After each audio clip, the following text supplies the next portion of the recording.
प्यारे बच्चों और मेरे दोस्तों, आज मैं अपने विद्यार्थियों के लिए हिंदी साहित्य के सुप्रसिद्ध कवि, लोकनायक और सगुण भक्ति धारा के कृष्ण भक्ति शाखा से सगुण भक्ति धारा के राम भक्ति शाखा के प्रतिनिधि कवि तुलसीदास के द्वारा प्रस्तुत करना चाहता हूँ।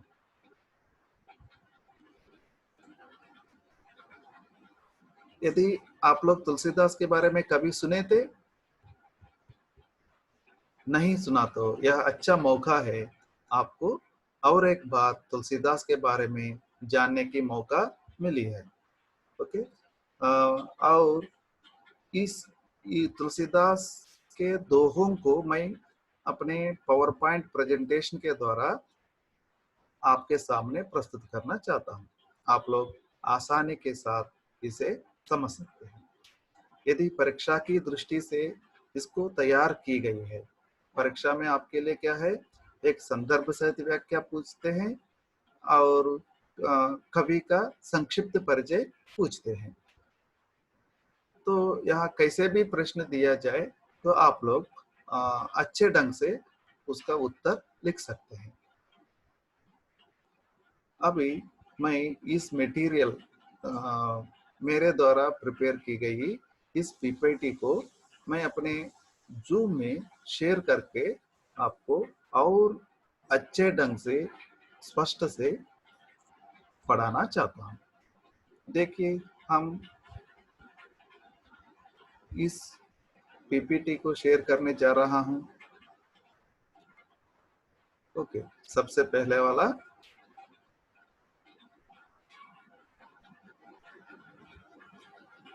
फर्स्ट स्लाइड देखिए।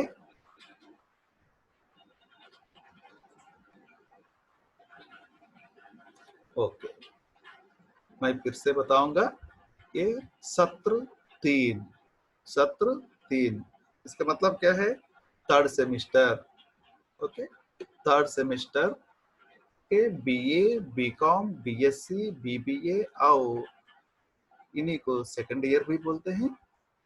सेकंड लैंग्वेज हिंदी, इसका मतलब द्वितीय भाषा हिंदी से संबंधित पाठ्य पुस्तक, इसका नाम काव्य निधि और हिंदी साहित्य का इतिहास। इस टेक्स्ट बुक के अंतर्गत प्राचीन कविता है। इस प्राचीन कविता भाग में तुलसी के दोहे, इसके कवि तुलसीदास, माने तुलसीदास के द्वारा लिखे गए ये दोहे जो है तुलसी के दोहे नाम से यहाँ पर आपके लिए दिया गया है। इस पाठ को प्रस्तुत करने वाले मैं Samb Sevrao, assistant professor of Hindi, SR BGNR government arts and science college autonomous. इस पीपीटी को या यूट्यूब वीडियो लेसन को आप सांब सेवराव अतोटा नामक चैनल से भी देख सकते हैं और SR BGNR GDC ये लैंग्वेजेस 2 चैनल से भी आप इसको देख सकते हैं। आगे जाएंगे। देखिए, तुलसीदास का चित्र। यहाँ पर हम तुलसीदास का एक सामान्य परिचय भी देखेंगे। तुलसीदास के बारे में कहा जाता है श्री राम भक्त तुलसीदास। इनका जीवन परिचय और साहित्यिक परिचय और उससे संबंधित कुछ और मुख्य बातों को भी हम यहाँ पर देख सकते हैं। देखिए, सामान्य परिचय के रूप में यहाँ पर इसको कविकुल चूड़ामणि बोले तो एक प्रसिद्ध मणि है, बहुमूल्य मणि है। ओके, कविकुल सारे कवियों में, हिंदी साहित्य के सारे कवियों में ये एक मणि के समान है। भारतीय संस्कृति के उन्नायक और इसे लोकनायक भी बोलते हैं। तुलसी लोकनायक भी बोलते हैं। तुलसी मुख्य रूप से सगुण भक्ति धारा के अंतर्गत राम भक्ति शाखा के अमूल्य मौतिक, मौतिक का मतलब यहाँ पर मोती, ओके, अमूल्य जिसका मूल्य नहीं किया जा सकता है, अनमोल, और उसके प्रतिनिधि कभी भी माने जाते हैं। अच्छा, आप लोग जानते हैं इनका जन्म और माता पिता और उनके गुरु कौन है, तो यह भी यहाँ पर देखेंगे। उनका जन्म मतलब आपका जन्म या महाकवि तुलसीदास का जन्म संवत 1554 में श्रावण शुक्ल सप्तमी को उत्तर प्रदेश के राजपुर में हुआ। इसके बारे में कहा गया, उन्होंने 1554 विषय कालिंदी के तीर श्रावण शुक्ला सप्तमी तुलसी धरे शरीर, वही ऊपर की जो बातें हैं वही उन्हीं को दोहे के रूप में प्रस्तुत किए गए थे। सो इसे याद करना बहुत अच्छा होगा, एक आसान होगा। उनके माता पिता के बारे में भी इसी प्रकार एक दोहे के माध्यम से प्रस्तुत किया गया है।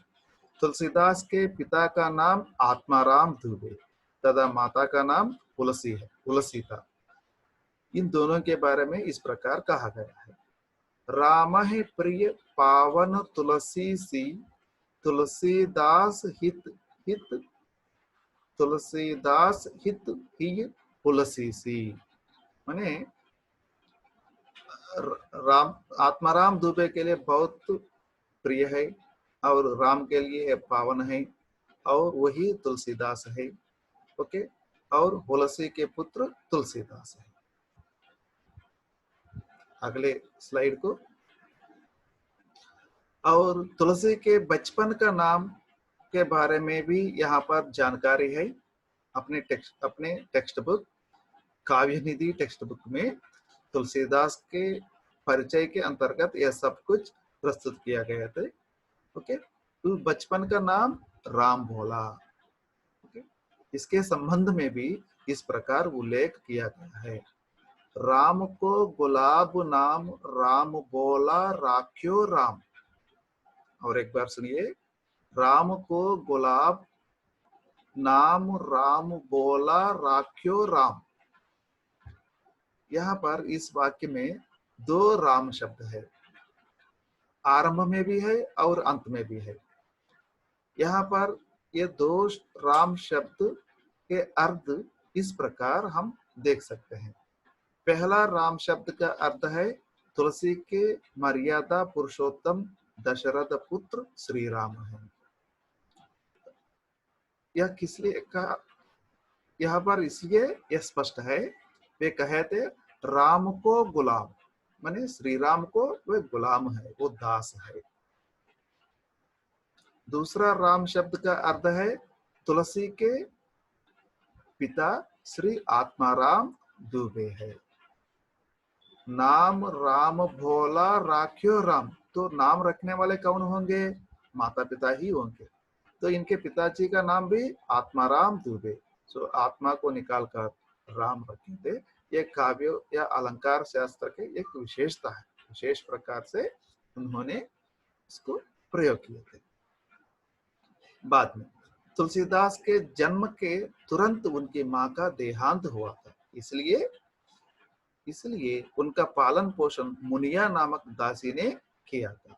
इसके संबंध में भी विनय पत्रिका में यह उल्लेख मिलता है, तनु तज्जो कुटिल कीट जोम तज्जो मातु पिता हूं।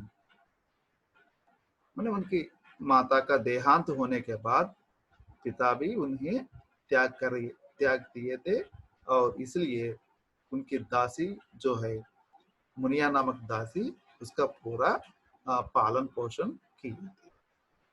और इनके गुरु के बारे में भी, आपके गुरु का नाम नरहरि दास था।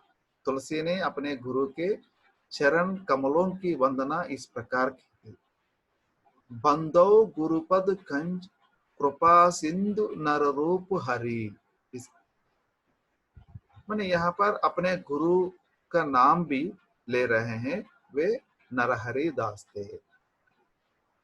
वे अपने गुरु को बंधो गुरुपद गंज, यानी उनके गुरु पदों को वे वंदना कर रहे हैं, चरण, इन चरणों को चरणों की वंदना कर रहे हैं। और अपने गुरु के बारे में कह रहा है कि वे कृपा सिंधु है, कृपा सिंधु है, उनके पास अपार कृपा कटाक्ष है। इसलिए नररूप हरि, माने जो हरि है, जो भगवान है, स्वयं राम ही राम के रूप में माना गए थे। ओके, राम को हम हरि भी कहते हैं, इसलिए अपने गुरु को उन्होंने स्वयं राम रूपी नरहरि दास के रूप में उन्होंने मान लिए थे। इसके पश्चात उनका नाम तुलसीदास के रूप में प्रसिद्ध हुआ था। यानी जब उनके गुरु के पास शिक्षा दीक्षा ये सब मिलने के बाद उनका नाम जो है राम भोला नाम से तुलसीदास के रूप में प्रसिद्ध हो गया। और परिचय के संदर्भ में हम अंतिम चरण पर पहुंच रहे हैं, उसके देहांत के बारे में और मृत्यु के बारे में। ओके, मृत्यु के बारे में भी यहाँ पर दोहा प्रस्तुत किया गया। संवत 1680 गंग के तीर, श्रावण शुक्ला सप्तमी तज्यो शरीर। देखिए यहाँ पर एक संभावना है, एक कैसे सारूप्यता है। यहाँ पर संवत 1680 में, 1680 में गंगा के किनारे 80 घाट पर, माने वाराणसी और वारण और 80, यहाँ पर दो नदी है। ओके, वाराणसी का मतलब वारण नाम की एक नदी है और 80 नाम के एक नदी है। तो इसलिए 80 घाट पर उन्होंने अपना भौतिक शरीर श्री राम के चरणों में अर्पित कर तुलसी स्वनाम सार्थक किया। माने जो हमेशा श्री राम के चरणों पर रहने वाले तुलसी, उसका नाम सार्थक बनाए। उनके द्वारा लिखी गई बहुप्रख्यात रचनाएं इस प्रकार है। आप सब लोग जानते हैं, सबसे पहले हम लेंगे रामचरितमानस, दूसरा विनय पत्रिका, बरवई रामायण, गीतावली, दोहावली, कृष्ण गीतावली, पार्वती मंगल, जानकी मंगल, रामलला नहचू, रामाज्ञ प्रश्न, वैराग्य संदीपनी, इस प्रकार आदि उनके प्रसिद्ध काव्य है। सो यहाँ पर हम यह विशेष की बात है कि हम रामचरितमानस के बारे में उसका सामान्य परिचय यहाँ मैं आपको देना चाहता हूँ। रामचरितमानस महाकाव्य और कालजयी कृति है, भारतीय संस्कृति का दर्पण है। माने ये रामचरितमानस में तुलसीदास भारतीय संस्कृति को दर्शाने के लिए कोशिश किए थे। राम के चरित्र की दृष्टि से वे आपके लिए मर्यादा पुरुषोत्तम, शील, शक्ति तथा सौंदर्य के निदान है। ओके, माने राम के चरित्र की दृष्टि से, माने यदि कैरेक्टर की दृष्टि से देखेंगे तो राम जो है तुलसीदास के लिए एक मर्यादा पुरुषोत्तम है, पितृपालन पितृवाक्य पालन करने वाला है और शील संपदा उसके पास है और अपार शक्ति संपन्न है और अपार सौंदर्यवान है। या मनमोहक करने का एक प्रसिद्ध रूप उनके पास है, बहुत आकर्षक रूप है, मनोहर है। ओके, उनमें नरत्व में नारायणत्व का अद्भुत समन्वय हुआ है। माने यहाँ पर तुलसीदास इस काव्य के माध्यम से श्री राम का जो नर रूप है, मानव रूप है, उस मानव रूप में नारायणत्व, इसका मतलब भगवान का रूप अद्भुत समन्वय करने के लिए उन्होंने बहुत प्रयास किए थे। यहाँ पर श्री राम उनके लिए भगवान के रूप में लिया गया है, इसलिए राम तुलसीदास की भक्ति को दास्य भक्ति कहा गया है। श्री राम के माध्यम से उन्होंने समाज के सम्मुख जीवनादर्श, धर्मादर्श, पारिवारिक आदर्श तथा नैतिक आदर्श प्रस्तुत किया है। यहाँ पर श्री राम एक संयुक्त परिवार है, दशरथ पुत्र श्री राम और उनके 4 भाई, 3 भाई, मैंने कुल मिलाकर श्री राम, लक्ष्मण, भरत और शत्रु और दशरथ और उनकी 3 रानियां। मैंने भले राजा के परिवार होते हुए भी, रघुवंश के प्रसिद्ध परिवार होते हुए भी, यहाँ पर यह भारतीय पारिवारिक जीवन के लिए एक आदर्श के रूप में प्रस्तुत करना चाहते हैं, एक आदर्श परिवार के रूप में। और उस परिवार में जैसे नैतिक आदर्श, जैसे पिता पुत्र के बीच का संबंध और पति पत्नी के बीच का संबंध, जैसे पितृ वाक्य पालन करने वाले पुत्र के रूप में, ओके, वैसे सहधर्मचारिणी, जैसे पति के मार्ग में चलने वाली एक पत्नी सीता देवी को भी लिया गया है। तो यहाँ पर जीवन में जितने आदर्श है, जितने धर्म से संबंधित आदर्श है, जो पारिवारिक जीवन से संबंधित आदर्श है और नैतिक मूल्यों को लेकर इन्होंने यहाँ पर इस महाकाव्य में प्रस्तुत किए थे। इसमें समस्त पात्रों के माध्यम से अहिंसा, सत्य, त्याग, विवेक, धैर्य, दया, क्षमा आदि आदर्श मूल्यों की संहिता प्रस्तुत की है। माने एक प्रकार यह संहिता है, इसमें ऐसे बहुत सारे गुण है, तमाम चीजों को यहाँ पर समाहित किया है। माने अहिंसा के बारे में भी देखने में यह माने युद्ध दिखाई देता है, लेकिन युद्ध कब संभव हुआ? माने अहिंसा के सारे मार्ग बंद होने के बाद ही यह युद्ध हुआ था।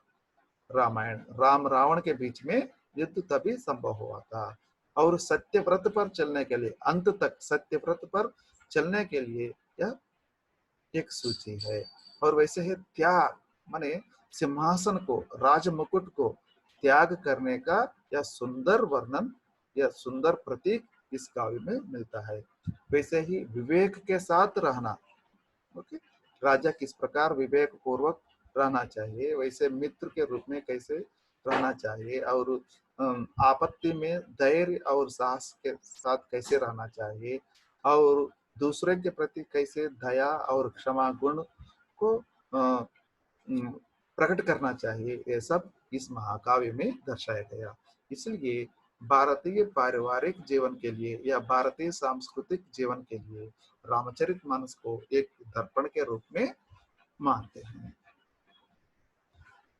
तो प्रस्तुत दोहे में वहां तक मैंने तुलसीदास का और रामचरितमानस का एक सामान्य परिचय मैंने अब तक प्रस्तुत की है।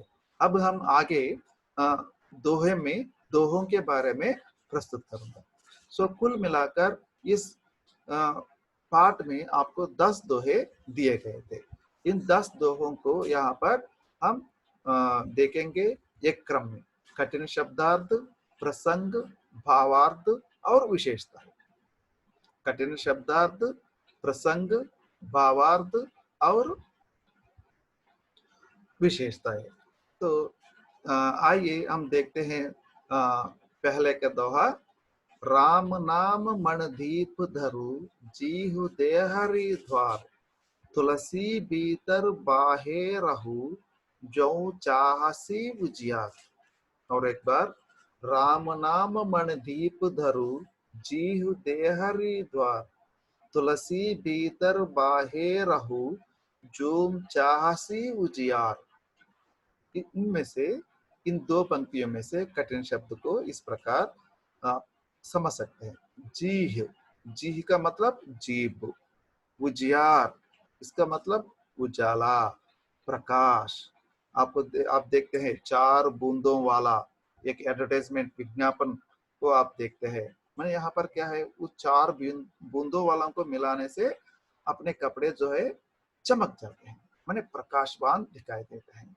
तो इस प्रकार याद करने के लिए मैंने यह उदाहरण दिया था। उजाला या उजियार शब्द को याद रखने के लिए यह उदाहरण प्रस्तुत किया था। देहरी, दहलीज या चौखट, भीतर अंदर, बाहर बाहर, चाहसी चारों ओर, माने चारों तरफ। ओके, प्रसंग प्रसंग को प्रसंग कैसे लिखना है? आपको परीक्षा में यदि यह दोहा दिया गया तो प्रस्तुत दोहा तुलसी के दोहे नामक प्राचीन कविता से लिया गया है। इसके कवि गोस्वामी तुलसीदास है। यह अपने पाठ्य पुस्तक काव्य निधि में संकलित है। तुलसीदास जी हिंदी भक्ति काल से संबंधित सगुण भक्ति धारा के अंतर्गत राम भक्ति शाखा के प्रतिनिधि कवि है। इनके रामचरितमानस, विनय पत्रिका, दोहावली, गीतावली आदि आपकी प्रसिद्ध काव्य है। इस दोहे के माध्यम से तुलसी हर कोई अपने मन में राम नाम जपने के लिए कह रहा है। माने इस दोहे के माध्यम से तुलसी क्या कहना चाहते हैं? हम में से हर कोई अपने जीभ से, अपने मुंह से राम नाम का जप करने के लिए संकेत कर रहे हैं। इसका भावार्थ तुलसीदास इस दोहे के माध्यम से इस प्रकार कह रहे हैं कि हे मानव, तुम अपने मन के भीतर और बाहर दोनों तरफ उजाला चाहते हो तो तुम अपने मुख रूपी द्वार में जीभ रूपी दहलीज पर राम नाम रूपी मणदीप को रखो। ये मणदीप किस रूप वाला है? राम नाम रूपी मणिद्वीप। इसका अर्थ यह है कि अगर हमें राम को प्राप्त करना है तो हमें मन में राम नाम को मनन करते हुए मुंह से भी जप करना चाहिए। मनसा वाचा कर्मणा राम की स्तुति आराधना करने से ही राम को पा सकते हैं। इस दोहे में विशेषता ये इस प्रकार है। राम नाम को जप करने से अपने जीवन प्रकाशमय होगा। यहाँ पर भाषा अवधि सरल और सुबोध है।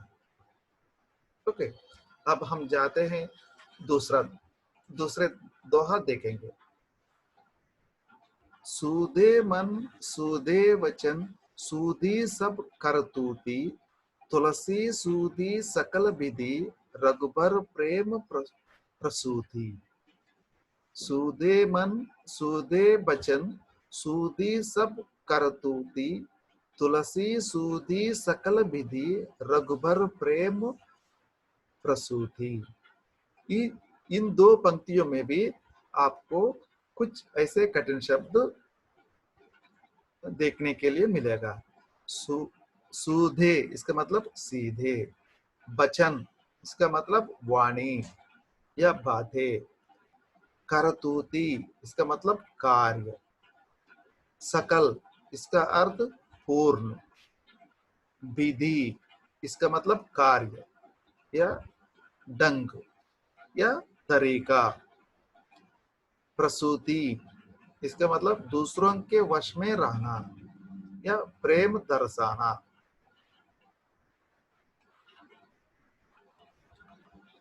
यदि यही दोहा प्रस्तुत किया तो मैं प्रथम दोहा में आपको प्रसंग लिखने की तरीका दिखाई थी। मैंने यहाँ पर कोई भी दोहा दिया तो मैंने इस पाठ से कोई भी दोहा आपको परीक्षा में इसके संदर्भ सहित व्याख्या लिखने के लिए दिया तो उसी रूप से इसका प्रसंग लिख सकते हैं। तो फिर भी मैं यहाँ पर कुछ बातें प्रस्तुत कर रहा हूँ। यह दोहा हिंदी के राम भक्ति शाखा के प्रतिनिधि कवि तुलसीदास के द्वारा लिखा गया था। इस दोहे में मन, वचन और कार्य पर प्रकाश डाला है। माने हमारे मन किस प्रकार रहना चाहिए, हमारे वचन किस प्रकार रहने चाहिए और हमें जिस प्रकार के कार्य कैसे करना चाहिए, इस पर प्रकाश डाला गया है। इसका भावार्थ देखिए, थोड़ा ध्यान से सुनिए। तुलसी इस दोहे में इस प्रकार सूचित कर रहे हैं, जिस मनुष्य का मन स्वच्छ हो, जिस मनुष्य की वाणी या वचन स्वच्छ हो, उस मनुष्य के सब कार्य ठीक ढंग से संपन्न होते हैं। और एक बार सुनिए, जिस मनुष्य का मन स्वच्छ हो, हमारे मन किस प्रकार होना चाहिए? स्वच्छ होना चाहिए, पवित्र होना चाहिए, साफ होना चाहिए। स्वच्छ का मतलब यहाँ पर एकदम साफ, मन में उसमें कोई कलमश नहीं है, निर्मल होना चाहिए, अपने मन निर्मल होना चाहिए। और हम जो बातें बोलते हैं, जो बातें करते हैं दूसरों से, जिसको हम पुकारते हैं, ओके, या वंदना करते हैं, तो भी अपनी वाणी में भी स्वच्छता होनी चाहिए, अपने वचन में स्वच्छ होना चाहिए। उस मनुष्य के सब कार्य ठीक ढंग से संपन्न होते हैं। मैंने तुलसीदास का यही कहना है, जिसका मन स्वच्छ हो, जिसकी जिसकी वाणी स्वच्छ हो, वे जो भी काम करेगा वे अच्छे ढंग से संपन्न होते हैं। वैसे जो मनुष्य अपने सकल कार्य सही ढंग से, सही ढंग का मतलब स्वच्छ मन और स्वच्छ वचन से संपन्न करते हैं, उस पर श्री राम के सर्वश्रेष्ठ प्रेम बरसता रहेगा। माने तुलसीदास का आगे यही कहना है, जो अपने पवित्र मन से और स्वच्छ वचन के साथ अपने कार्य पूर्ण करेगा, उस मनुष्य के ऊपर सर्वश्रेष्ठ प्रेम, माने श्री राम का प्रेम यहाँ पर सर्वश्रेष्ठ और सर्वोन्नति कहा गया है। उस मनुष्य के ऊपर श्री राम का और पवित्र प्रेम या सर्वश्रेष्ठ प्रेम हमेशा बरसता रहेगा। इसका अर्थ यह है कि हमें अपने कार्य स्वच्छ मन स्वच्छ वचन से करना चाहिए। यदि हमें भगवान की कृपा और भगवान की क्षमा मांगते हैं, भगवान की दया चाहते हैं या भगवान का प्रेम चाहते हैं, तो अपना मन कैसे रहना चाहिए? स्वच्छ रहना चाहिए। हमारे कार्य कैसे रहना चाहिए? पवित्र रहना चाहिए। और हमारे वचन कैसे रहना चाहिए? स्वच्छ रहना चाहिए। तभी हमें भगवान के प्रेम पा सकते हैं। विशेषता, मैंने स्वच्छ मन स्वच्छ वाणी या पवित्र कार्य पर प्रकाश डाला है, और इसकी भाषा अवधि या सरल और सुबोध है। ओके, हम अगले दोहा देखेंगे। एक भरोसो एक बल, एक आस विश्वास, एक राम धन श्याम हित, चातक तुलसीदास। ये बहुत प्रचलित या प्रसिद्ध दोहा है। और एक बार सुनिए। एक भरोसो एक बल, एक आस विश्वास, एक राम धन श्याम हित, चातक तुलसीदास। इस दोहे में कठिन शब्द इस प्रकार आपको दिखेगा। भरोसो, क्या आप जानते हैं? भरोसा, बल, ताकत। यहाँ पर भरोसा है, विश्वास है, ये सब आपको देखने में एक जैसा ही सुनाई पड़ते हैं, लेकिन इसका और थोड़ा थोड़ा मैंने इसका अर्थ में थोड़ा अंतर है बस। भरोसो भरोसा, बल ताकत, आस आशा, आस का मतलब आशा, ओके। विश्वास, इसका मतलब विश्वास या भरोसा। धन, घन, घन का मतलब बादल। श्याम, श्याम या काला। हित, भला। चातक, एक पक्षी का नाम है जो स्वाति बिंदु को ही पीती है। तो यहाँ पर दोहा में यहाँ पर एक त्रुटि हुई है, ये वर्तनी दोष है या टाइपोग्राफिकल मिस्टेक के। ये धन नहीं घन है, घनश्याम हित, ये घनश्याम हित, इसको करेक्शन करेंगे। तो प्रसंग उसी प्रकार से प्रसंग प्रस्तुत करना है। माने इस दोहे में तुलसीदास कह रहा है कि उनके मन में राम के प्रति कितना विश्वास है या भरोसा है, कितना बलवान बताया गया है या स्पष्ट कर रहे हैं। माने उनके लिए श्री राम कितने बलवान हैं, कितने भरोसे देने वाले थे, कितने विश्वास हम उसके प्रति व्यक्त कर सकते हैं, ये सब स्पष्ट कर रहे हैं। इसका भावार्थ, राम भक्त तुलसीदास जी का कहना है कि वे राम नाम पर बहुत भरोसा रखना चाहते हैं। केवल राम नाम को जपने से ही उसे सब कुछ मिल सकता है। इसलिए उनके राम नाम पर ही उसे भरोसा है, क्योंकि राम नाम पर भरोसा रखने से उसे अखंड बल मिलता है। वे किस लिए राम नाम पर भरोसा रखते हैं? इस राम नाम पर भरोसा रखने से उसे अखंड बल, माने वो एकदम शक्तिवान बन जाएगा। यही उनका विश्वास है। देखिए, भरोसा किस पर है? श्री राम पर है। ये भरोसा उसे क्या देने वाला है? बल देने वाला है। यह बल से उसे क्या मिलने वाला है? विश्वास मिलने वाला है। इसलिए हमें देखने से भरोसा, विश्वास ये एक जैसा दिखता है, लेकिन यहाँ पर उसका अर्थ इस प्रकार स्पष्ट करना चाहिए।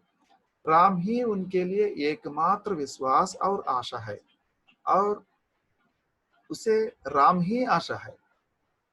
ओके, विश्वास और आशा ही तुलसी को सर्वसंपन्न ताकतवर बनाता है। उसके मन में राम के प्रति विश्वास है और आशा है। यही विश्वास और आशा तुलसीदास को सबसे सर्वश्रेष्ठ, संपन्न और ताकतवर बना लिया है।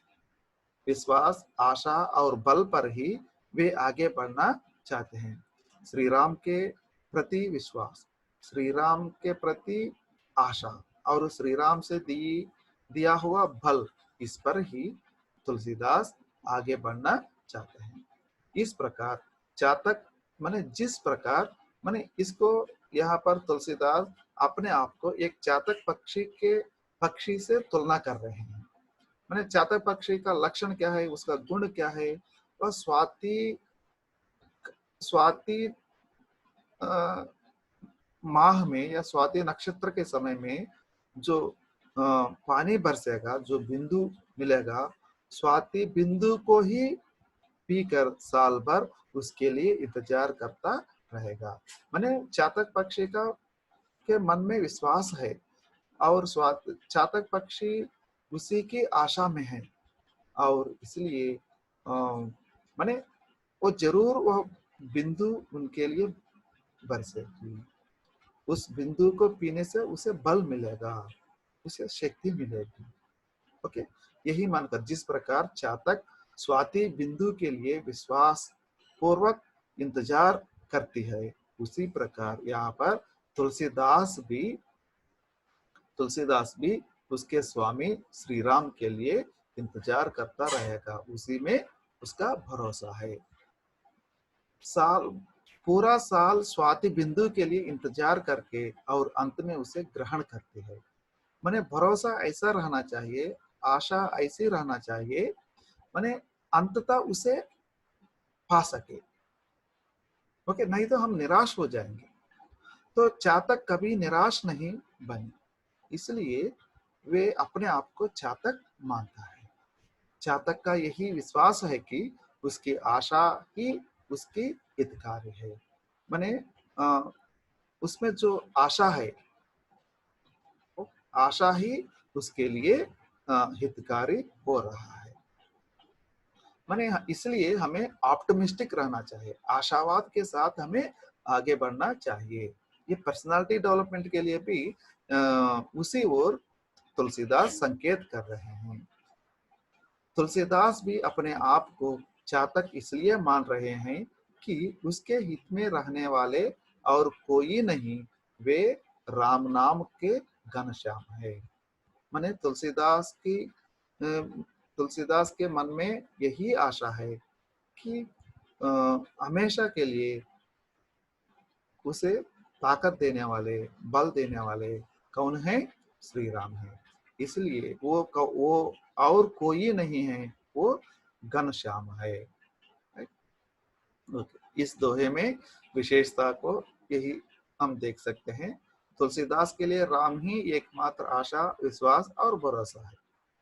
ये ऑलरेडी हम पहले भी बता चुके थे, उसी को अलग शीर्षक रखकर हम प्रस्तुत कर रहे हैं। फिर से उन भक्त के लिए चातक को प्रतीक के रूप में माना गया है। इस दोहे में चातक पक्षी के बारे में जो प्रस्तावना या जो संकेत मिलता है, तो वह भक्त के लिए, माने जिस प्रकार चातक पक्षी स्वाति बिंदु के लिए इंतजार करेगा, जिस प्रकार उसके मन में आशा है, जिस प्रकार उसके मन में विश्वास है, भक्त को भी उसी प्रकार भगवान के प्रति आशा, विश्वास और भरोसा रहना चाहिए। यही तुलसीदास का कहना है।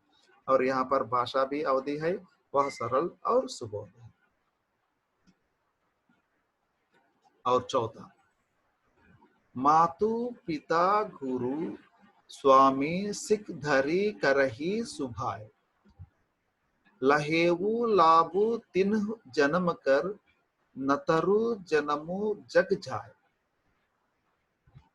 और एक बार, मातु पिता गुरु स्वामी सिख धरी करही सुभाय, लहेवु लाभु तिन्ह जन्म कर, नतरहु जन्मु जग जाय। इसमें से कठिन शब्द, सिख, सिख का मतलब शिक्षा, सीख लेना। ओके, धरी मीन्स धारण करना, रखना, करही मीन्स करना, लहेवु इसका मतलब ले सकते हैं। Sorry sorry, I am very sorry, क्षमा कीजिए। लाभु लाभ, तिन्ह तीन, तिन्ह मीन्स तीन, प्रसंग, प्रसंग उसी ढंग से हम प्रस्तुत कर सकते हैं। इस दोहे में तुलसीदास माता पिता, गुरु और स्वामी की शिक्षा के बारे में बात की है। इनका आशीर्वाद और सीख हमारे लिए वरदान के समान बताया गया है। माने माता पिता के आशीर्वाद, गुरु के आशीर्वाद और स्वामी से हमें जो सीख या जो शिक्षा दीक्षा मिलती है, यह हमारे लिए वरदान के समान है। इसके संदर्भ में तुलसीदास इस प्रकार प्रस्तुत किए थे। इसका भावार्थ, जो मनुष्य अपने माता पिता, गुरु और स्वामी की शिक्षा दीक्षा और उनके द्वारा बताए गए मार्ग को अपने जीवन में धारण करके उसे पालन करता है, उसे तीनों लोकों तक यह लाभ मिलता रहेगा। माने इस भूलोक में और मरने के बाद नरक लोक में, यदि है तो पाताल लोक में, माने कहीं भी, माने स्वर्गलोक, भूलोक और आकाश, कहीं भी, माने कहीं भी जाओ और कुछ भी करो, लेकिन माता पिता, गुरु और स्वामी इनके द्वारा मिली हुई शिक्षा दीक्षा से और उनके द्वारा दिखाए गए मार्ग पर चलने से हमें क्या मिलेगा? एक अच्छा जीवन मिलेगा। कहने का मतलब यह है कि वह मनुष्य मुक्ति पाएगा। माने हर एक मनुष्य, हर एक भक्त किसके लिए प्रयास करेगा? मुक्ति या मोक्ष। माने दोबारा यह मानव जन्म लेना नहीं चाहते हैं। माने सभी जन्म होने के बाद, लेने के बाद, ये मानव जन्म ही अंतिम जन्म है। तो ये सभी जन्म में ये मानव जन्म उत्तम है, इसलिए उत्तम माना गया है कि और दोबारा और दूसरे जीवी के रूप में जन्म लेना नहीं चाहिए। इसी जन्म में भगवान की स्तुति आराधना करते हुए मोक्ष पाना हर एक मानव उनके मन में यह आशा रखकर आगे बढ़ते हैं। इसलिए जो अपने माता पिता, गुरु और मुनि ऋषियों के आदर्श और मार्ग पर चलता है, तो इस दोहे में विशेषता इस प्रकार है। माता पिता, गुरु और स्वामी मनुष्य के लिए सर्वस्व है। अपने घर में ही माता पिता और परिवार के सभी मर्यादाओं को या आदर्श पूर्वक या जिस प्रकार व्यवहार करना चाहिए, आचार विचार क्या है, आचार व्यवहार, ये सब सिखाया जाता है। कहते हैं कि माता ही सर्वप्रथम गुरु है सबके लिए। ओके, और जैसे इस कोरोना के समय में हम लोग सबके लिए घर ही एक पाठशाला के रूप में देखने के लिए मिल रहा है। घर हर एक व्यक्ति के लिए सब कुछ सिखाने वाला, इस लोक व्यवहार के बारे में बताने वाला एक पवित्र जगह बना है। उस माने पवित्र स्थान को में पवित्र स्थान में हम किसको स्थापित किए थे? माता पिता। ओके, मैंने गृह की देवालय के समान है। और वैसे ही गुरु और स्वामी या मुनि ऋषि, वे लोग भी हमें सर्वस्व है। वे जीवन में कैसे जीना चाहिए, कैसे आगे बढ़ना चाहिए और किसके साथ किस प्रकार व्यवहार करना चाहिए। ओके, अपने जीवन में सफलता पाने के लिए किस प्रकार कठिन परिस्थितियों से अपने आप को बचाते हुए कैसे आगे बढ़ना चाहिए, ये सब सिखाए जाते हैं। माने एक सक्षम व्यक्ति के रूप में, एक साकार पुरुष के रूप में या पुत्र के रूप में या पिता के रूप में हमें जीवन पाठ सिखाने वाले गुरु स्वामी। तो इस दोहे में प्रस्तुत की गई भाषा अवधि वह सरल और सुबोध। और पांचवा, भरसत हर्षत लोक सब, करसत लखै ना कोई, तुलसी प्रजा सुभाग ते, भूप बानु सो होई। और एक बार देखिए, भरसत हर्षत लोक सब, करसत लखै ना कोई, तुलसी प्रजा सुभाग ते, भूप भानु सो होई। यहाँ पर कठिन शब्दार्थ इस दोहे में, बरसत इसका मतलब बरसना, हर्षत इसका मतलब खुश रहना, हर्ष प्रकट करना, संतोष व्यक्त करना या प्रकट करना। करशत इसका मतलब कलह, कलह आपस में कलह, मुठभेड़। भूप राजा, बानु सूरज या सूर्य। माने यहाँ पर सूर्य की बात भी है, राजा के भी बात भी है। ओके, और खुशी का भी बात है और बरसने के भी बात यहाँ पर प्रस्तुत की गई है। प्रसंग, इस दोहे में तुलसी जी राजा और प्रजा के संबंधों के बारे में बात की है। माने तुलसीदास का कहना है कि अगर राजा न्यायप्रिय हो तो प्रजा सुख और संतोष के साथ रहेंगे। माने तुलसीदास का समय था मध्ययुगीन, तब भारत में राजा लोग और संस्थानाधीश राज कार्य कर रहे थे, माने पालन शासन कर रहे थे। इसलिए राजा के माध्यम से यहाँ पर और हमें कुछ समझाने के लिए कोशिश कर रहे हैं। यदि राजा लोग, महाराजा लोग या कोई भी शासक न्यायप्रिय हो तो उनके राज्य में रहने वाली प्रजा भी सुख और संतोष के साथ रहेगी। माने स्वयं राजा के पास अधिकार रहता है, वे शासन करता है, इसलिए वह स्वयं न्यायप्रिय होना चाहिए। माने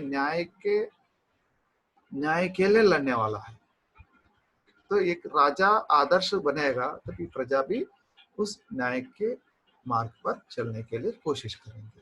तो भावार्थ, इस दोहे में तुलसीदास जी का कहना है कि जहाँ राजा कलहप्रिय ना होकर, कलहप्रिय माने भेद उत्पन्न करने वाला या युद्ध चढ़ाने वाले या स्पर्धा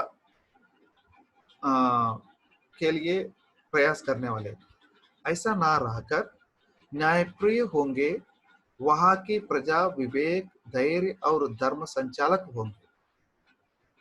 ओके, प्रजा के बीच कभी भी कलह और भेद पैदा नहीं होगा।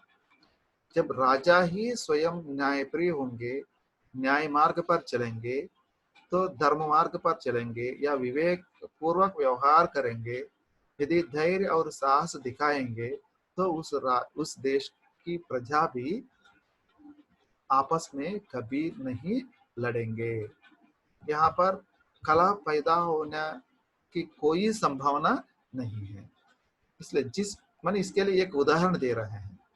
माने उदाहरणों के माध्यम से तुलसीदास या दृष्टांत भी बोलते हैं, दृष्टांतों के माध्यम से तुलसीदास इस भाव को इस प्रकार व्यक्त कर रहे हैं। जिस प्रकार सूरज अपने प्रकाश, रोशनी और शक्ति को पूरे संसार में एक समान प्रसार करेगा। ओके, समझ में आया? माने सूरज का प्रकाश जो है सभी जीव जंतुओं पर, मनुष्य में भी, जीव में भी, या जंतु में भी, या पेड़ में भी, या पत्थर में भी एक समान उसकी रोशनी पड़ेगी। वैसे ही सबको एक समान शक्ति मिलेगी सूरज से। ओके, तो उसी प्रकार राजा भी एक समान रूप से अपनी संतान को, अपनी प्रजा को संतान की तरह मानना चाहिए। वैसे ही किसी देश के राजा अपनी प्रजा को अपनी संतान की तरह समान रूप से शासन करना चाहिए। माने यहाँ पर किसी प्रकार का पक्षपात दिखाने की कोई जरूरत नहीं है। जो पक्षपात करेगा वह न्यायप्रिय नहीं हो सकेगा। ओके, माने राजा को ही आदर्श मानकर प्रजा चलती है। आजकल भी इस गणतंत्र में भी, गणतंत्र के आधुनिक काल में भी, इस गणतंत्र के समय में भी प्रजा शासक को आदर्श के रूप में मानकर चल रही है।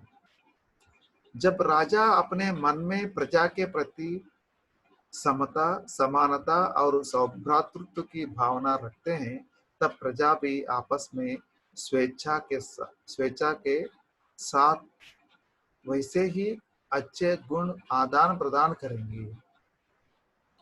देखिए, यदि प्रजा लोग, शासक अपने माने प्रधानमंत्री या मुख्यमंत्री या कोई भी अपने एमएलए, वे लोग यदि इस कोरोना के समय में इस कोरोना के नियम पालन करेंगे तो प्रजा भी उसके पालन करेंगे, आदर्श के रूप में लेंगे। यदि मास्क का धारण करेंगे तो प्रजा भी करेंगे।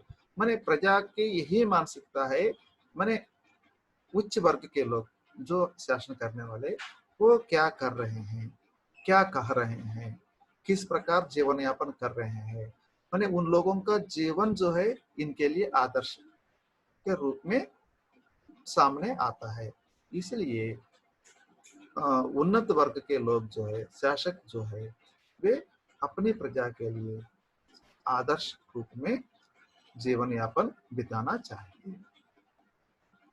तो इसका फल स्वरूप प्रजा के बीच में कलह दूर होगा। मानी यदि राजा न्यायप्रिय हुआ तो राजा और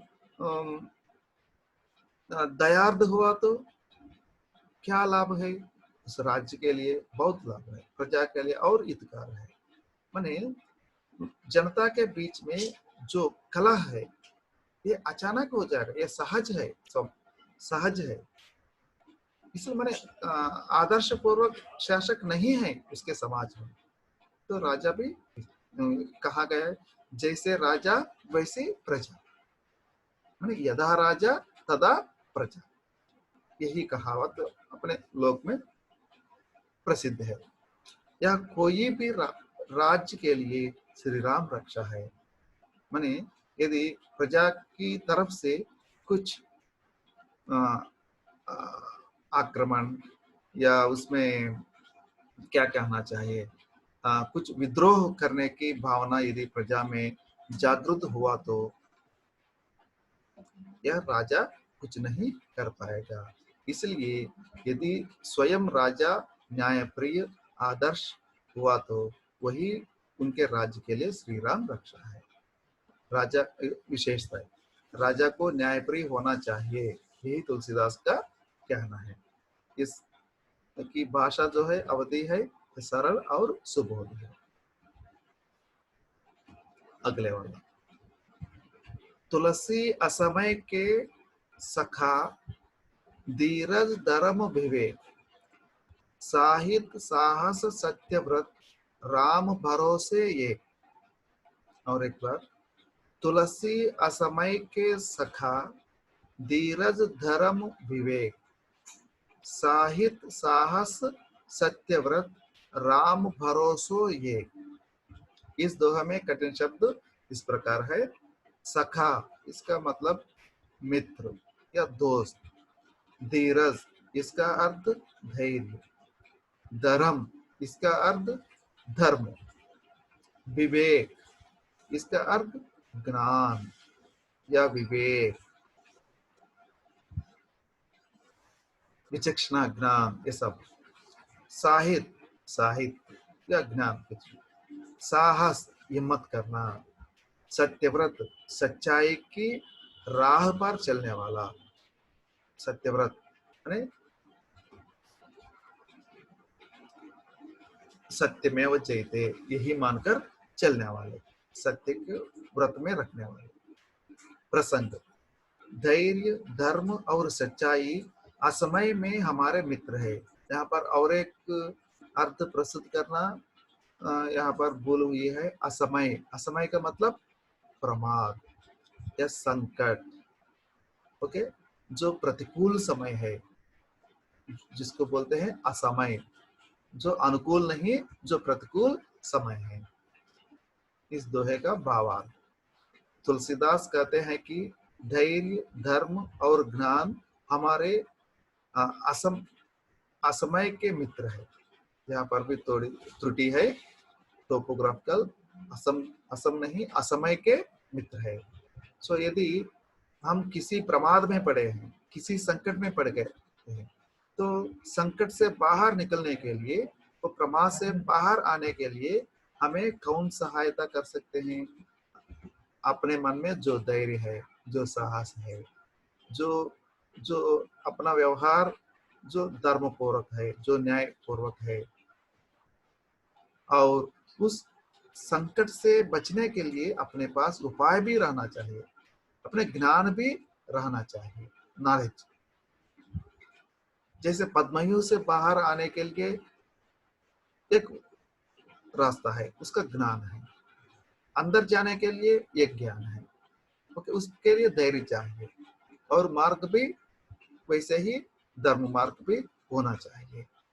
अर्थात ये सब हमारे बुरे समय में साथ देते हैं। असमय का मतलब बुरे समय, मीन्स बैड टाइम, राइट।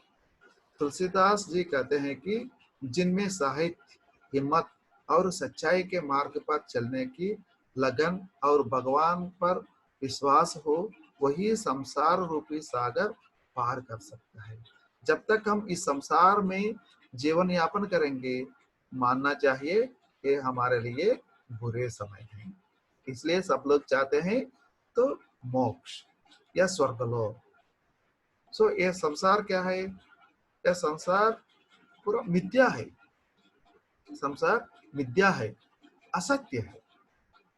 तो इस असत्य के समय पर या इस असमय में या बुरे समय में हमें साथ देने वाले, इस सांसारिक मोह बंधनों से मुक्ति करने वाले कौन है? धैर्य, धर्म और ज्ञान, भगवत भक्ति, ये सब हमें इस संसार से, संसार रूपी सागर से पार करवा सकते हैं। विशेष धैर्य धर्म और सच्चाई बुरे समय में हमारे साथ देते हैं। इसकी भाषा अवधि सरल और सुबोध है। 7वां, पर सुख संपत्ति देखी सुनी, जरही जे जड़ बिनु आनी। पर सुख संपत्ति देखी सुनी, जरही जे जड़ बिनु आगी। तुलसी तिनके भागते, चलाई भलाई भागी। तुलसी तिनके भागते, चलाई भलाई भागी। इस दोहे में कठिन शब्द इस प्रकार है। संपत्ति, इसका अर्थ धन या संपत्ति। जरही, इसका मतलब जलना, ईर्ष्या, द्वेष, ये सब। बिनु, बिना। तिन, उनके।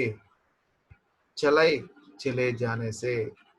या उसका मृत्यु होने से या वह यहाँ से निकलने से, सब कुछ उसी अर्थ में, नहीं रहने से, यही अर्थ है। इस दोहे के लिए प्रसंग क्या होगा? इस दोहे में तुलसीदास जी कहते हैं कि हमें दूसरों की सुख संपत्ति देखकर ईर्ष्या नहीं करनी चाहिए।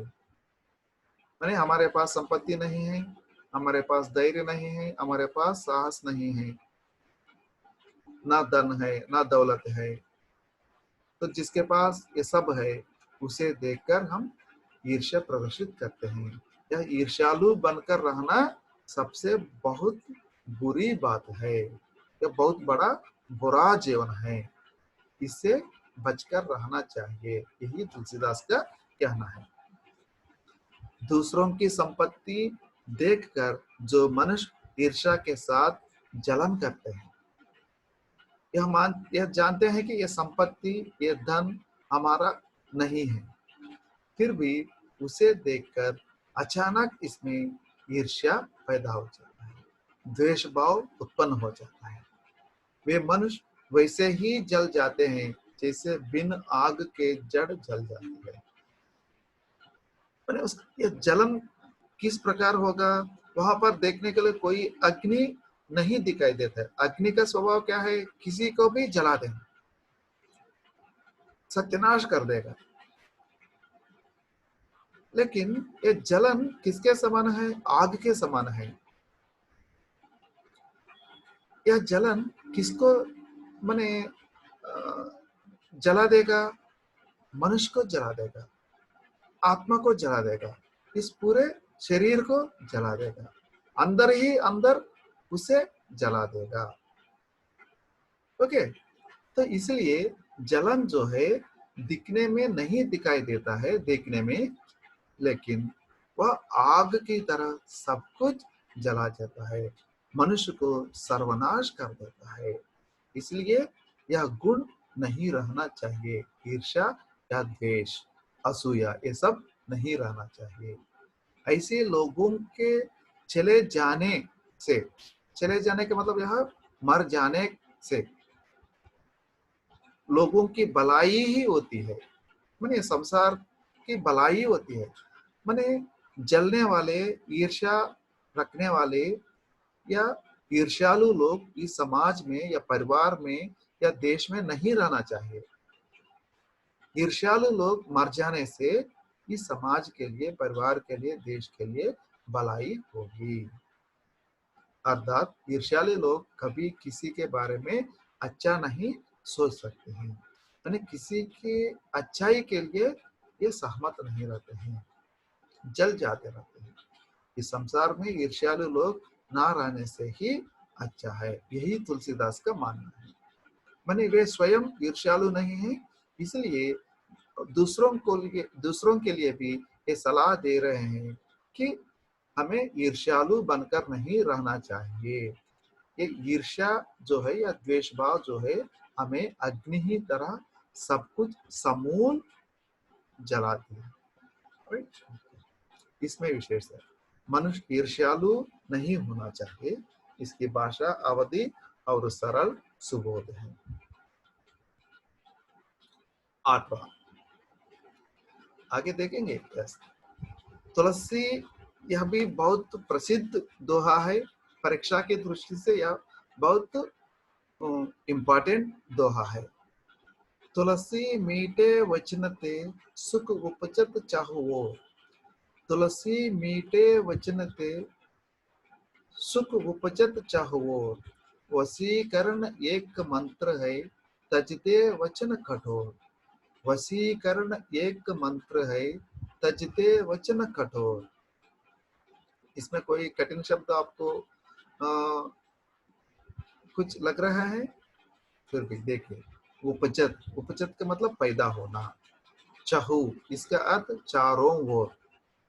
वशीकरण, इसका अर्थ वश में करना, माने दूसरों को अपने वश में करना या दूसरों को आकर्षित करना, दूसरों को अपने ओर आकृष्ट करना, ये सब।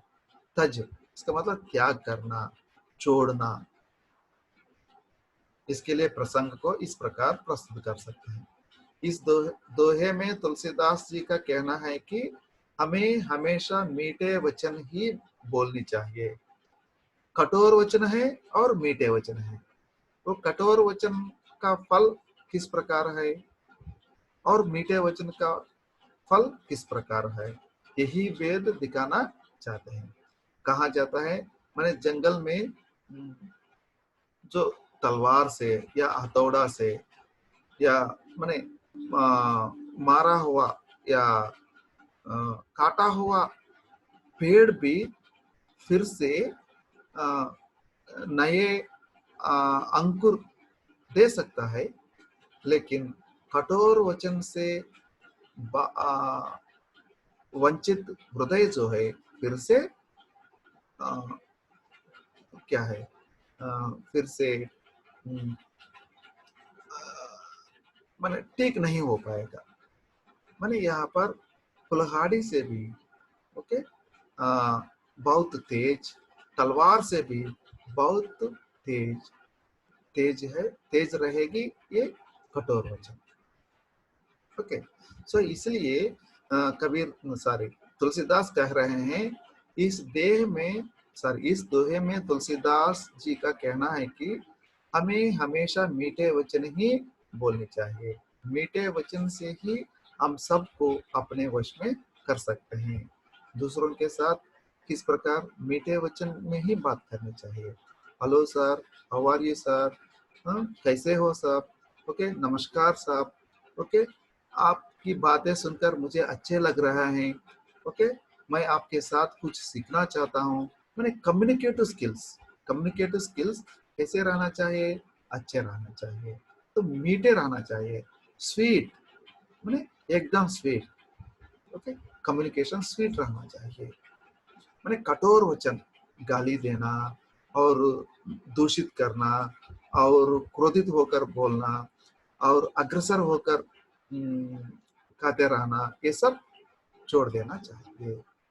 इसलिए यदि आप कुछ पाना चाहते हैं, कुछ करके दिखाना चाहते हैं या दूसरों को आपकी तरफ कुछ आकृष्ट करना चाहते हैं या दूसरों के द्वारा कुछ काम लेना चाहते हैं, तो यहाँ पर कैसे मीठे वचन के द्वारा ही यह संभव हो जाए। May I get 1 cup of coffee, please close the door, okay क्या आप मेरे लिए 1 कप कॉफी ला सकते हैं, एक टी ला सकते हैं।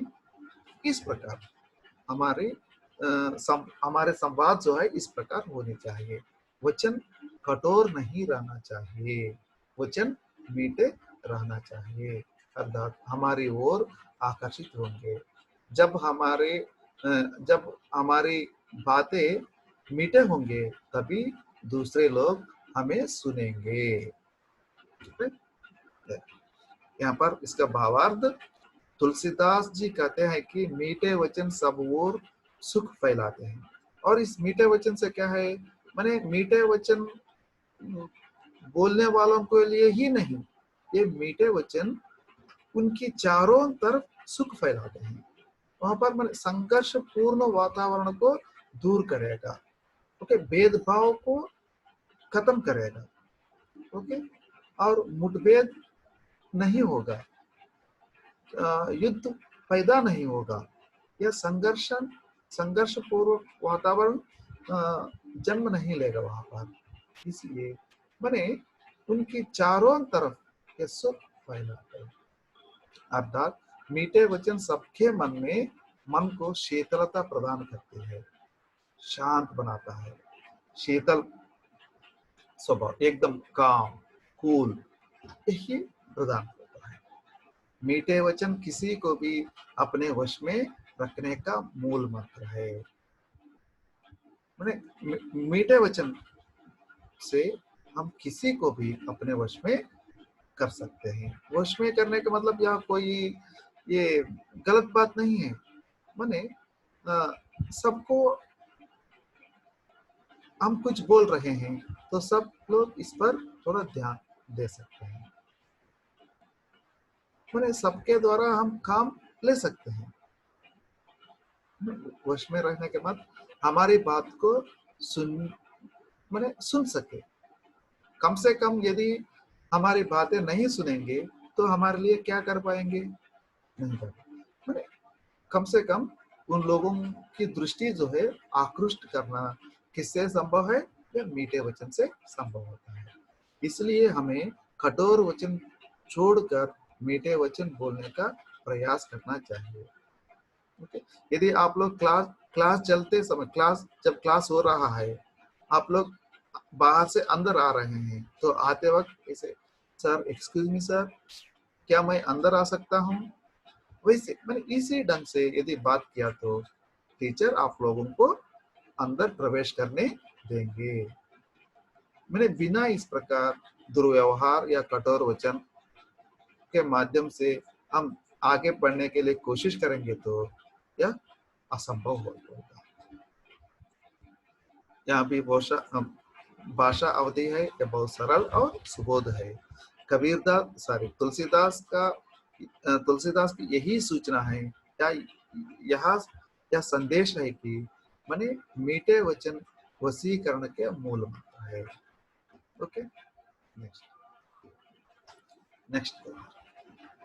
नीच निचाई नहीं तजगी, नीच निचाई नहीं तजगी, सज्जनहु के संग, तुलसी चंदन विपट। यहाँ पर भी टोपोग्राफिकल मिस्टेक है, विपट इधर उधर हो गए। विपट बसी बिन विष भये न भुअंग, तुलसी चंदन विपट बसी बिन विष भये न भुअंग। देख लीजिए, इससे संबंधित कुछ कठिन शब्द इस प्रकार। नीच माने बुरे आदमी, नीच लोग, निकृष्ट या दरिद्र लोग या दुश्मनी करने वाले, स्वभाव से बुरे स्वभाव वाले। निचाई मीन्स नीचता, नीच लोग अपनी नीचता दिखाते हैं, अपनी बुराई दिखाते हैं, उसको प्रदर्शित करते हैं बार बार, वे कभी इसे छोड़ते नहीं। तजयी इसका मतलब छोड़ना। सज्जनहु मीन्स अच्छे मनुष्य, सज्जन पुरुष, जेंटलमैन। संग इसका मतलब साथ में रहना, मिलजुल कर रहना, मित्रता या मित्र वृंद या कंपेनियन, ऐसा कुछ। विपट इसका मतलब वृक्ष, विपट का मतलब वृक्ष। बसी रहना, बस कर रहना या लिपट कर रहना। भुअंग, भुअंग का मतलब सांप, भुअंग का मतलब सांप। मैंने यहाँ पर सांप है, वृक्ष है और सज्जन भी है, नीच भी है, बुराई भी है। मैंने नीच लोगों का स्वभाव किस प्रकार है? वे बुरी तरह रहेंगे या अच्छी तरह रहेंगे? या सांप का स्वभाव किस प्रकार का है? उसका स्वभाव में बुराई है या अच्छा है? मैंने संग मीन्स मित्रता, कंपेनियन या association, association of people. Okay, लोगों के साथ मिलजुल कर रहना। सत्संग इसको बोलते हैं, सत्संग, सज्जन लोगों के साथ मिलकर रहना। मैंने अपने समाज में हमें देखने के लिए वैसे लोग बहुत सारे मिलते हैं। सो देखिए, यदि यही दोहा लिखने के लिए देंगे तो संदर्भ सहित व्याख्या, तो उसका प्रसंग इस प्रकार प्रस्तुत कर सकते हैं। इस दोहे में तुलसीदास जी कहते हैं कि नीच अर्थात सॉरी, यहाँ पर मिस्टेक हुआ है,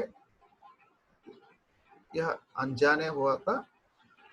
माने अच्छे लोग कभी भी अपनी बुराई नहीं छोड़ते हैं। तुलसीदास का कहना है अच्छे लोग कभी सॉरी नीच लोग बुरे लोग कभी भी उनकी बुराई नहीं छोड़ते। जिस प्रकार अच्छे लोग अच्छे गुण को नहीं छोड़ते, वैसे बुरे लोग उनमें जो बुराई है उसे कभी नहीं छोड़ते। जैसे देखिए, तुलसीदास कहते हैं कि जिस तरह सांप चंदन के वृक्ष के साथ लिपट कर रहते हुए भी अपने विष का त्याग नहीं कर सकते। माने चंदन वृक्ष का क्या स्वभाव है? सुगंध फैलाना, सुगंध फैलाना, शीतलता देना, यह चंदन वृक्ष का स्वभाव है, चंदन का स्वभाव है। और उसी माने अच्छे लोग अच्छे गुणों के साथ रहते हैं, इसलिए अच्छे लोगों के साथ बुरे लोग आकर उससे दोस्ती करना चाहते हैं, उसके साथ रहना चाहते हैं। माने यहाँ पर इसी भावना को तुलसीदास माने सांप और चंदन इन दोनों के माध्यम से, दृष्टांत के माध्यम से प्रकट करना चाहते हैं। माने जिस प्रकार चंदन वृक्ष से ये सांप लिपट कर रहता है, कभी वहां से दूर नहीं जाएगा, क्योंकि वहां पर सुगंध है, शीतलता है, उसे नष्ट नहीं करेगा। चंदन वृक्ष कभी सांप को नष्ट नहीं करेगा। माने अच्छे लोग कभी भी बुरे लोगों को कुछ हानि नहीं पहुंचते हैं। ओके, इसलिए जिस तरह सांप चंदन के वृक्ष के साथ लिपटकर रहते हुए भी अपने विष का त्याग नहीं कर सकते हैं। माने चंदन वृक्ष के साथ लिपटकर रहने से सांप में जो विष है वह दूर हो जाता है क्या? नहीं। शीतलता के लिए, सुगंधता के लिए सांप चंदन के पास आ रहा है। वैसे ही बुरे लोग भी उसकी भलाई के लिए, अच्छाई के लिए अच्छे लोगों के साथ आकर मित्रता का नाटक करते हैं। लेकिन अपने मन में जो बुराई है, जो द्वेष भाव है, जो ईर्ष्या है, जो दुर्गुण है, उसे कभी त्याग नहीं कर पाएंगे। उसी ढंग से बुरे लोग कितने अच्छे लोगों के सत्संग में रहते हुए भी उनकी बुराई और दुर्गुणों को नहीं छोड़ते हैं। चाहे कितने भी सत्संग क्यों ना हो, चाहे भगवान के माने भगवत अवतार के पास रहते हुए भी वो चापलूसी करने लगते हैं। महापुरुष के साथ रहते हुए भी वो चापलूसी करने लगते हैं, उससे ईर्ष्या प्रकट करते हैं। ओके, इसलिए दुर्जनों से हमें स्वयं दूर रहना चाहिए। दुर्गुण वालों के साथ रहना चाहिए नहीं, सज्जन लोगों के साथ रहना चाहिए। विशेष है, बुरे लोगों से स्वयं दूर रहना चाहिए, क्योंकि बुरे लोग कभी भी उनके स्वभाव को नहीं छोड़ते हैं। बुरे लोगों का यही स्वभाव है, कभी कभी भी उनका स्वभाव नहीं छोड़ना। यहाँ पर भाषा भी अवधि है, सरल और सुगम। अब आइए हम अंतिम चरण में पहुंच गए हैं। अंतिम दोहा, मौसम दीन ना दीन हित तुम समान रघुवीर, उस बिचारी रघुवंश मणि अरहु विषम भवभीर।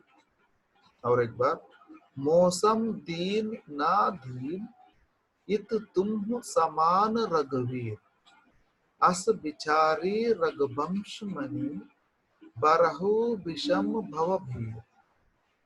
इस दोहे में कठिन शब्द मो, इसका मतलब मोरे, मेरे, मो मो मतलब मेरे, सम मीन्स समान, दीन मतलब दुखित आदमी, पीड़ा को सहने वाले, रघुवीर इसका सीधा अर्थ श्री राम, अस ऐसा, विचारी विचार करने वाला या विचार, रघुवंश इसका मतलब रघुवंश, जो दशरथ का वंश है, जो श्री राम का वंश है, उसको रघुवंश या सूर्यवंश भी कहा जाता है। मणि मीन्स मन, मन, हृदय। इस दोहे के लिए आप प्रस्तुत कर सकते हैं प्रसंग इस प्रकार, श्री राम अपने भक्तों के दुख और पीड़ा को दूर करने वाले हैं। यहाँ पर भी कुछ जोड़ने का है। श्री राम अपने भक्तों के दुख और पीड़ा को दूर करने वाले हैं। इसी के संदर्भ में तुलसीदास ने इस प्रकार कहा है। इसका भावार्थ, तुलसीदास अपने प्रभु श्री राम से कह रहे हैं कि हे रघुवीर, हे रघुवीर, हे श्री राम, इस दुनिया में मेरे जैसे दीन और दुखी कोई नहीं है और आप जैसे दीन बंधु और कोई नहीं है। मैं दीन हूँ, मैं दास हूँ, मैं दुखित हूँ, मैं पीड़ित हूँ। मेरे जैसे और कोई इस संसार में नहीं है। और दूसरी तरफ आप दयालु है, दयार्थ है और मर्यादा पुरुषोत्तम है, दीन बंधु है। ओके, आप जैसे और कोई इस संसार में नहीं है। इसलिए हे रघुवीर, हे रघुवीर, मुझे इस संसार के जन्म मरण के चक्र से मुक्ति कीजिए, अर्थात मुझे मुक्ति प्रदान कीजिए। माने तुलसीदास इस प्रकार की प्रार्थना या स्तुति या आराधना किस लिए कर रहे हैं श्री राम से? माने इस जीवन चक्र में वे फिर से, माने अभी मानव जन्म लिए थे, यह सबसे उत्तम जन्म है। फिर से वो किसी और प्राणी के रूप में जन्म लेना नहीं चाहते हैं। इस मानव जन्म में ही मैं अपने आप को दुखी माना हूँ, अपने आप को दास माना हूँ, अपने आप को पीड़ा को भोगने वाले के रूप में मान रहा हूँ। और फिर से मुझे इस दुख सागर में नहीं डालना, नहीं, इस दुख में नहीं डालना है। इसलिए इस जन्म मरण के चक्र से मुक्ति कीजिए। ये जीवन मरण चक्र जो है, फिर ये चक्र का मतलब ये फिर से आएगा। मुझे और मैंने जन्म लेने का अधिकार और मत प्रदान करो। मुझे बस इस जन्म के लिए यही युक्ति है, मुझे मुक्ति प्रदान कीजिए। यही तुलसीदास का कहना है। इसमें विशेषता है, तुलसी भगवान के सामने अपने आप को दीन और दुखी समझते हैं। भक्त अपने प्रभु से मुक्ति मांगते हैं। माने दूसरे अर्थ में भक्त भगवान से क्या मांगेगा? मुक्ति मांगेगा, मोक्ष मांगेंगे। और यहाँ पर अपने आप को स्वयं दीन और दुखी समझकर यही प्रस्तावना श्री राम के सामने रखते हैं। इसकी भाषा अवधि है, सरल और सुबोध है। ओके, आप लोगों को कैसे लगा? यहाँ पर 10 दोहे हैं। इन 10 दोहे को हम प्रसंग भी देखा गया, संदर्भ भी देखा गया, उसका भावार्थ भी देखा गया और विशेषताएं भी देखे गए। इनमें से कोई भी दोहा दिया तो आप लोग एक प्रशंसनीय जवाब लिख सकते हैं।